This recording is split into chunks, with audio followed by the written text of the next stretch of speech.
that is the crux of the problem. There are some, like Robert Fowler, who think no NATO soldier should ever have set foot in Afghanistan. I'm not one of those.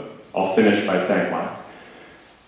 There are many, the Obama administration, I guess, would be the biggest proponent of this view, who think, no, we should be there, but we had to prosecute counterinsurgency properly. We had to surge, we had to have the right number of troops, we had to train the Afghan army and police on the right level, to the right standards.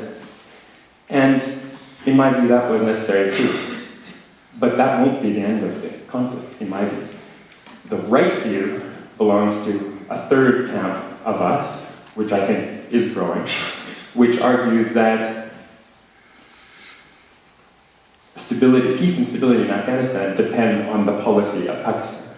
And as long as we allow Pakistan to continue a covert policy of supporting the Taliban, something called the Islamic Emirate of Afghanistan, with a bunch of thugs from the 1980s, the most effective mujahideen of their era, as their allies, Haqqani, Hikmatyar, coming across the border in deniable ways with suicide vests, with equipment to make improvised explosive devices, with small arms, there will be a conflict. And if they are allowed to support those networks strongly enough, eventually that insurgency could overwhelm at some future date an Afghan army and police, no matter how well prepared they are. So, in my view, our job is not finished. Chris, I think you mentioned that I had always stood against NATO involvement in Afghanistan. That's not true, but it's almost true.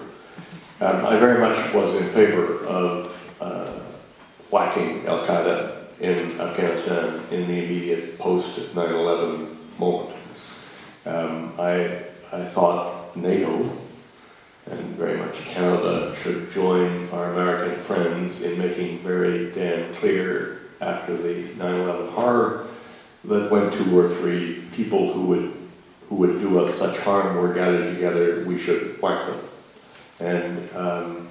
But that's all we should do. And as soon as that mission transmogrified into something totally different, I lost any support for such a mission, not because it wasn't well-intentioned, not because it wasn't honorably intended, but because it wasn't going to work. I didn't believe we could effectively nation build in Afghanistan. I didn't believe we could effectively deal with corruption in Afghanistan. I love the idea of putting little girls in school, but I can show you pretty close to 500 million Africans that you don't have to kill anybody to put to school. It would have been a much more productive endeavor. And basically, I didn't believe in a post-imperial neo-colonial nature. I didn't believe trying to impose our values on Afghanis. And that, I think, is essentially what we were trying to do. Time for my captors, and I would argue, Chris, for the Taliban, is irrelevant. Absolutely irrelevant.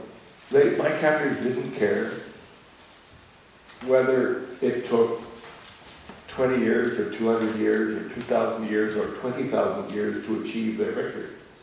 They were going to achieve it because it was God's will. It was preordained.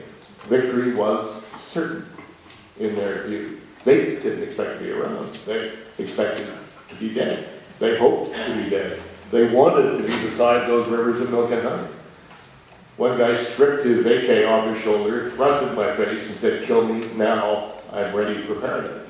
I just think Robert Fowler is wrong on every point that he's just made. What do you really think? And if I were going to be unkind, I would honestly say, to save time, I think he's suffering from Stockholm syndrome. Thanks. He is romanticizing the Taliban leadership, whom he's never met. He's romanticizing Al-Qaeda, whose leaders in Pakistani government, most of whose leaders in 2001 are now dead. And he is sidestepping the issue of Pakistan's involvement in that insurgency, and therefore in the whole Al-Qaeda-led insurgency across the Muslim world.